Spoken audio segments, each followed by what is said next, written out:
fight till the end, when might and right shall win. So keep on fighting till victory crowns everyone.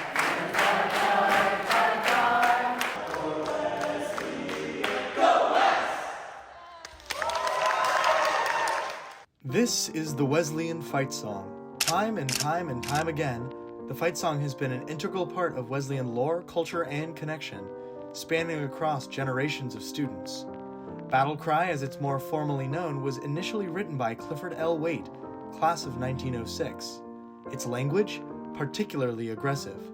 Perhaps it is meant to signify the competition of sporting at the almost 2-century-old college, but in reality, it represents something greater. An ideology, a rhetoric that would comfortably find itself at the forefront of Wesleyan life only 10 years after Clifford Waite's graduation. What do a glee club, fraternity houses, and a Civil War-era canon have in common? Surprisingly, more than you would think. Mirth, song, and hearty brotherhood characterized Wesleyan as a particularly jolly and good-natured school. Wesleyan was a respected institution with strong and modern academic disciplines, and also contained an all-male student body that was involved, inspired, and driven. Coeducation wouldn't make its way to Wesleyan permanently until 1970. As the 1910s came to a close, the war raging in Europe had gone on far too long for the United States to sit idly by. Changes came to Wesleyan. Curriculum was altered, resources were diverted, and a Reserve Officers Training Corps division was implemented.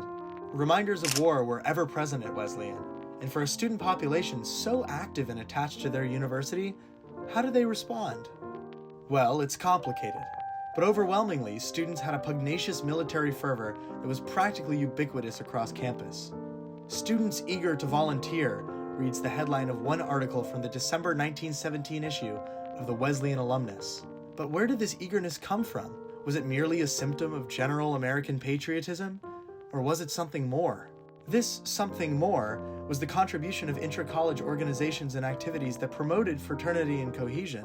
This translated into wartime excitement and an immense level of support for the U.S. military that would find itself manifesting in high levels of enlistment and other contributions to the war effort. But what were these organizations and activities, and how did the Wesleyan pride that they elicited morph into American patriotism during World War I? Only by looking to the past can we find the answers. Come raise on the Wesleyan up till light and echo send it back. Come gather round the dear old banner and blazon with the red and black.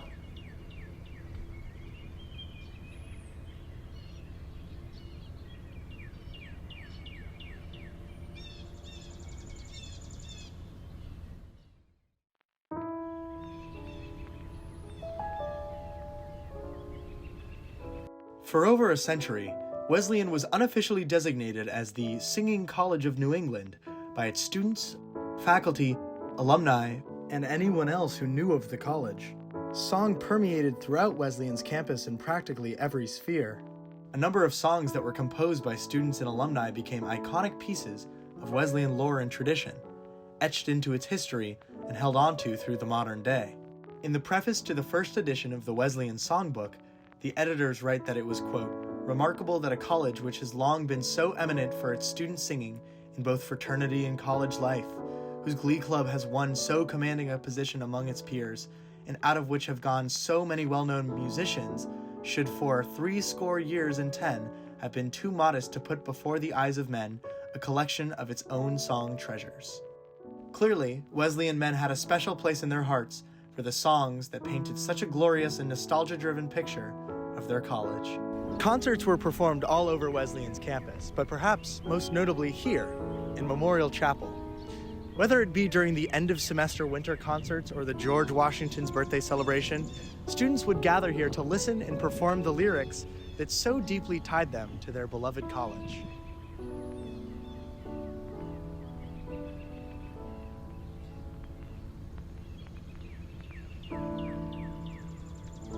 Built as a memorial to fallen Wesleyan students who had served during the Civil War, the chapel was erected as a campus monument. Even before the 20th century, there was a distinct and ever-present reminder of Wesleyan's connection with war. The student population was fond of the singing tradition, and institutionally, Wesleyan recognized this. One advertisement for the Wesleyan store prioritizes showcasing the sheet music to Wesleyan songs like Battle Cry over decor or even academic books. But who sang these songs? Well, the student population, of course. But in addition, there was an organization that was the metaphorical keeper of the traditional Wesleyan songbook. The Wesleyan Glee Club was initially founded in 1846 to capture the love for singing on Wesleyan's campus into a distilled group. Stories of the Glee Club's early escapades have turned into something of legend, such as an 1862 concert atop Mount Washington or the group's meeting with President McKinley. The Glee Club would change over time, with the barbershop quartet The Jibers and the Glee Club subsequently morphing together into the lower voices a cappella group The Spirits in 1981. The Glee Club had attained something of celebrity status on Wesleyan's campus. The 1888 iteration of the group was well documented and somewhat infamous. In a retrospective article in the July 1928 Alumnus, the author writes, quote, "It is not too much to believe that few male choruses reached as high a standard of excellence as this Glee Club. Many of the songs in the Glee Club and Wesleyan repertoire contained lyrics that alluded to war or battle in some capacity, which resulted in a distinct Wesleyan fighting spirit.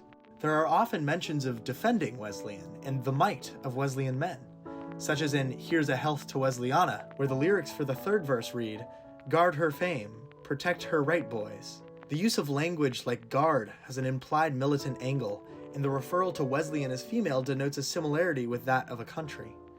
Concepts of allegiance and loyalty can be seen here and in other songs, including the often referred to red and black, the Wesleyan flag, as something to be pledged to. The language in these early Wesleyan songs not only draws subtle connections with wartime iconography, but also promoted ideals of unity and brotherhood. Perhaps the Wesleyan version of Amici says it best. Our strong band shall ne'er be broken. Let us pledge in word and deed our love for Wesleyan.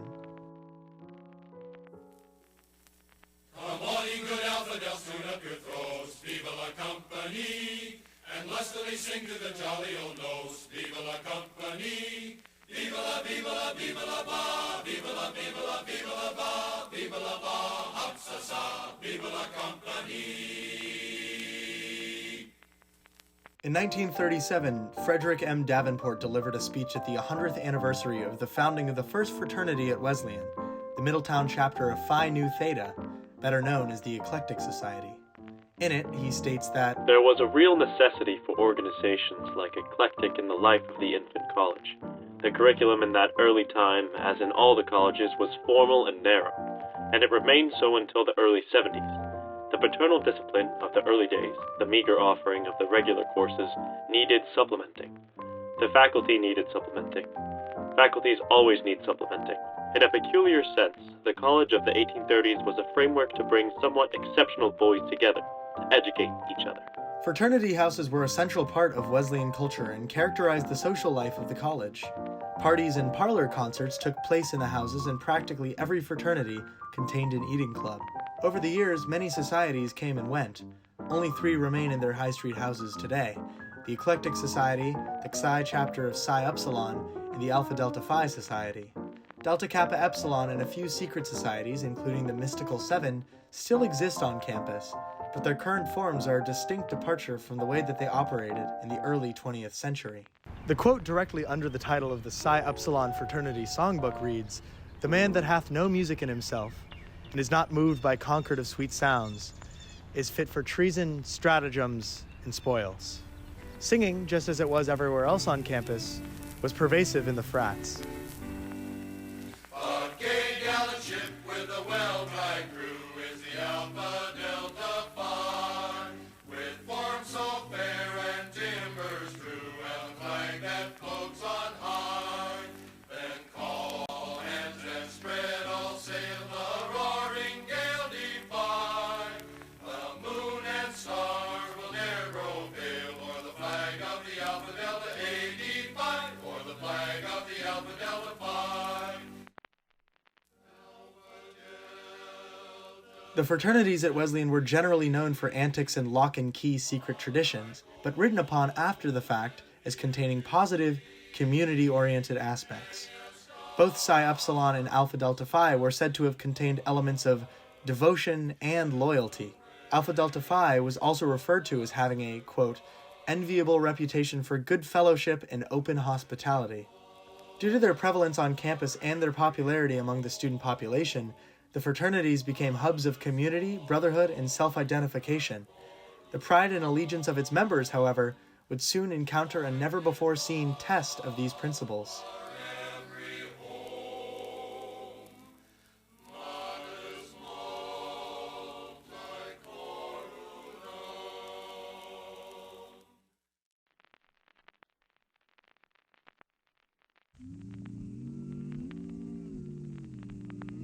As the United States began to consider entering World War I, so too did Wesleyan. Students and faculty alike saw the possibility of Wesleyan's contribution to wartime efforts become more and more likely. In 1915, after the sinking of the Lusitania, many sectors of Wesleyan saw it fit to bring military training to campus. The champion of this effort was Wesleyan's president at the time, William Arnold Shanklin. Shanklin seemed almost excited at the prospect of Wesleyan contributing to the war. Referred posthumously as an expander, he appeared in high-profile campus spaces to convince both faculty and students of Wesleyan's duty to serve the United States. His plan included reserve officer training and academics that would teach students about war strategy and soldiery. Students had been eager to support the United States. Coming from fraternities in the Glee Club characterized by brotherhood and loyalty, Wesleyan men seemed the perfect candidates to begin training and service for their country. The faculty, on the other hand, felt differently. Many professors at Wesleyan were unconvinced of the proposed transformation. They thought that military instruction had no place in a liberal arts education. Fervor, director of athletics at Wesleyan, thought that the military training would interrupt physical education curriculum, and Professor Nicholson was opposed to training counting for academic credit. Despite the skepticism from faculty, President Shanklin went through with transforming the college.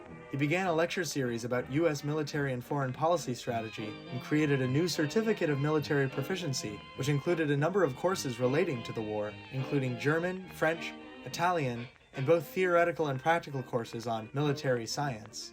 1917 brought even more military fervor to campus. With the establishment of the Wesleyan Reserve Officer Training Corps in April of that year, students became more involved, especially at the urging requests of President Shanklin. Fraternity life and singing became inextricably linked with the war effort. At an infamous rally held by Shanklin at the Eclectic House, the president urged students, quote, that the time has assuredly come for the United States to enter the war.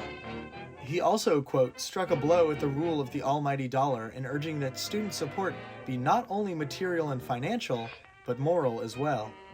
He also had the students sing a rendition of the national anthem, the Wesleyan Argus, March 29, 1917. Soon after, almost half the student population joined the Wesleyan ROTC unit. Loyalty, a poem read by Professor F. W. Nicholson at the Alumni Banquet in New York, February 1917.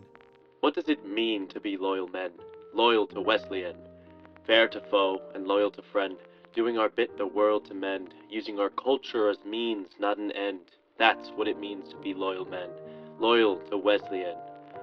What does it mean to be loyal men, loyal to Wesleyan, eager to criticize, loath to praise, harping on glories of bygone days, slow to conform to modern ways? Is that what it means to be loyal men, loyal to Wesleyan? What does it mean to be loyal men, loyal to Wesleyan? Reading our fathers' history, vying with them in loyalty, building the college that is to be, that's what it means to be loyal men, loyal to Wesleyan. Practical training became something of a spectacle at Wesleyan. Soldiers marched right on Andrews Field as part of ROTC training and partial fulfillment of the Military Proficiency Certificate. A mess hall was erected by Downey House, and khaki uniforms became the everyday garb of the Wesleyan student. A trench seemed part of back campus, describes Carl F. Price, referring to the ROTC practical training that took place in the Andrews Field, Denison Terrace area. In general, the spirit of Wesleyan had changed. While it retained many of the aspects that characterized the student population initially, a spurred sense of moral duty led the campus to become more focused and aggressive. Many events were paused or postponed. Dances and sporting events were canceled altogether. In the April 16, 1917 edition of The Argus, sporting drama with Trinity was tabled due to the, quote, serious condition of national affairs, and the juniors decided by unanimous vote to do away with Junior Week and the Junior Prom as an organized festivity.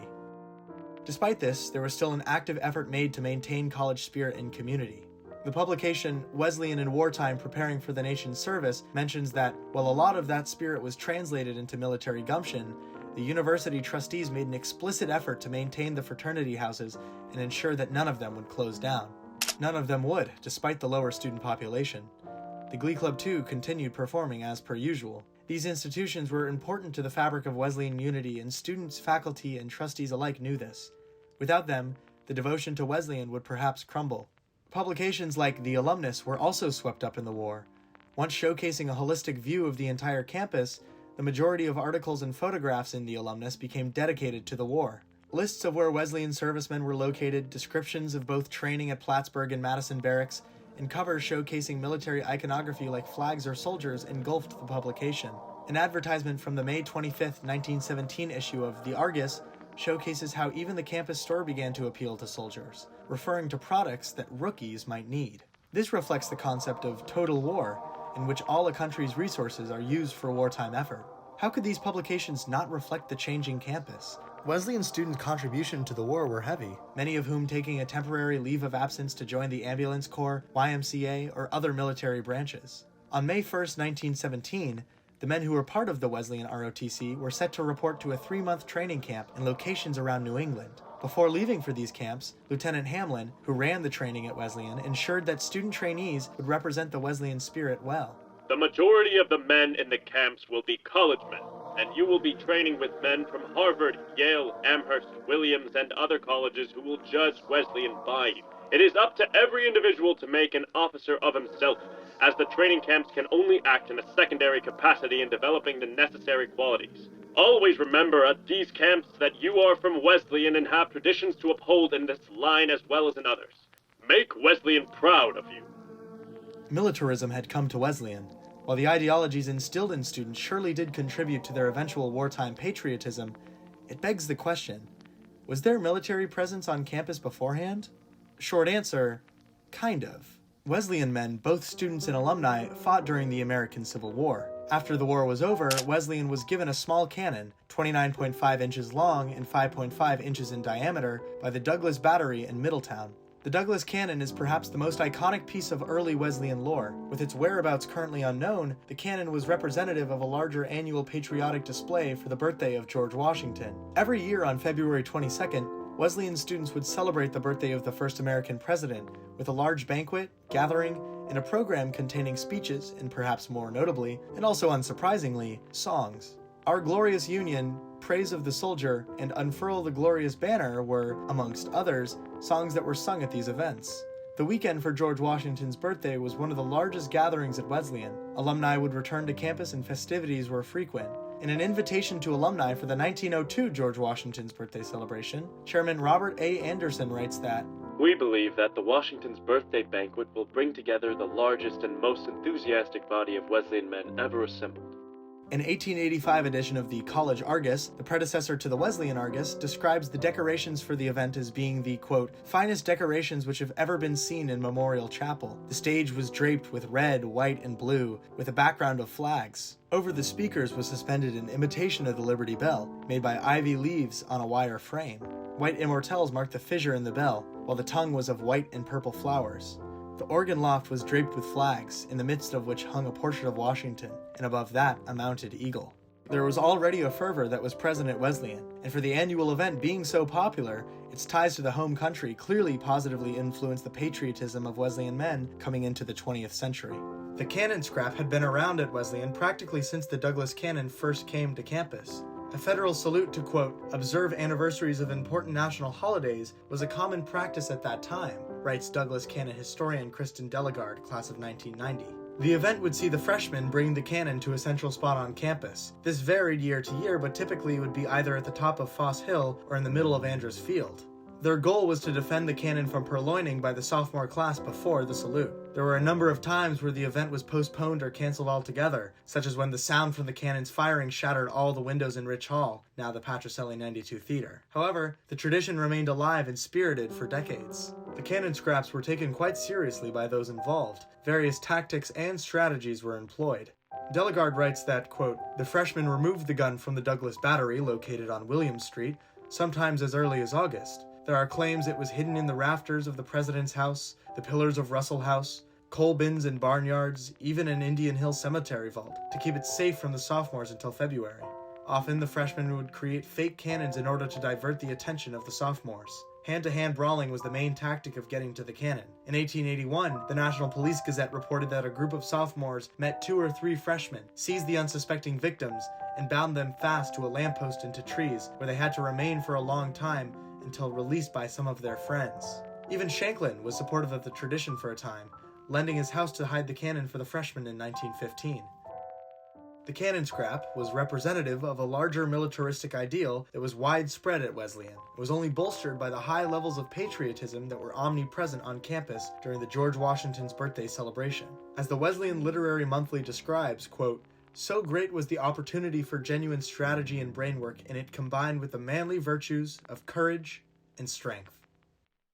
Students who remained on campus rather than taking a leave of absence or going to training camps continued to be distinguished by their patriotic zeal.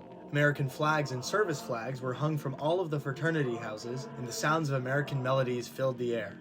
The sentiment of campus echoed the resolution that the students had adopted that previous March, that, quote, "The undergraduates of Wesleyan University stand ready now, as did the undergraduates in the days gone by, to do their duty by their country, and they hereby pledge their steadfast loyalty to the United States of America."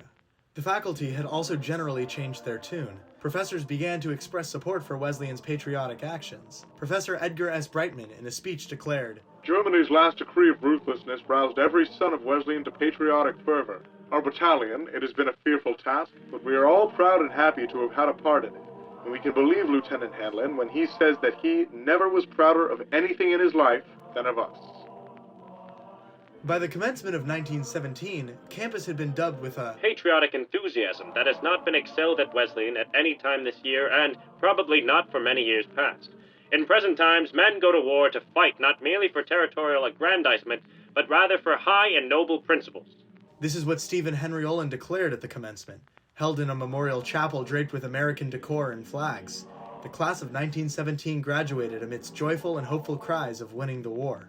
Many students, however, received diplomas in absentia due to their summer training, which had begun at Plattsburgh and Madison Barracks. Speaking of which, Wesleyan trainees were faring quite well. The program would continue into 1918, and hundreds of students would take the initiative to join the camps and train for the strenuous unpaid months. Many men became absent during the school year, encouraged to participate in the military with promises of being able to return to campus upon completion of service. While the school struggled to keep its many clubs and organizations afloat with such a hit to the student population, Shanklin continued to be a patriotic war promoter, briefly going on a tour in France giving speeches, quote, "in huts, in barracks, in tents, in warehouses, in the ruins of churches, in caves, and in the open air." He addressed soldiers, calling the American Expeditionary Force in France the cleanest army the world has ever known. At the beginning of the 1918-1919 school year, the ROTC was replaced by the SATC, the Student Army Training Corps. The Certificate of Military Proficiency was still in play, and the university was keen on convincing students of all different years to come to the university and gain adequate military training. After all, quote, "Wesleyan's regulations were flexible with regard to the enrollment of special students and the postponement of required studies." The war record in the alumnus continued to prove popular. As the war continued and more Wesleyan men joined the fight across the ocean, soldiers' recounts of the war would be published in the magazine, providing an uncensored perspective. One soldier, Lieutenant Otto Sharp, class of 1919, wrote, "I'll never forget that Easter Sunday and night. That big hall where the wounded came in first, the smell of blood, the nauseating odor of the gangrene gas, that horrible thing that kills so many of them and works with such rapidity. The cries of the suffering, the wheeze of those hit in the lungs, the yells for something to drink, the crash of rain on the roof, the calls for stretch bearers, the trickling of sweat in my eyes, the unconsciousness of everything but the little detail of the moment, the pulling out of a piece of a shell or a bullet with the accompanying groans, the fall over a stretcher handle, the death struggles of one poor lad, the ravings of another, the lack of hunger, the absence of fatigue, the burning of the soles of my feet, the call for the priest, the continuous, recurring thought that this was Easter. Peace on earth, goodwill. The coming of the morning. 3 hours of oblivion and sleep, and the same thing. over again. As the war came to a close, things began to go back to normal at Wesleyan. The student population returned to a healthy size, and traces of the militarized state of campus began to fade. Gone were the days of trenches on Andrus and tan uniforms on College Row, but what remained was what came before. The love and loyalty to the college continued onward, and 2 decades later would reinvent itself for another global conflict. The cannon would soon be mounted on its pedestal and subsequently stolen. For now, however, the undying love for Wesleyan permeates just the same.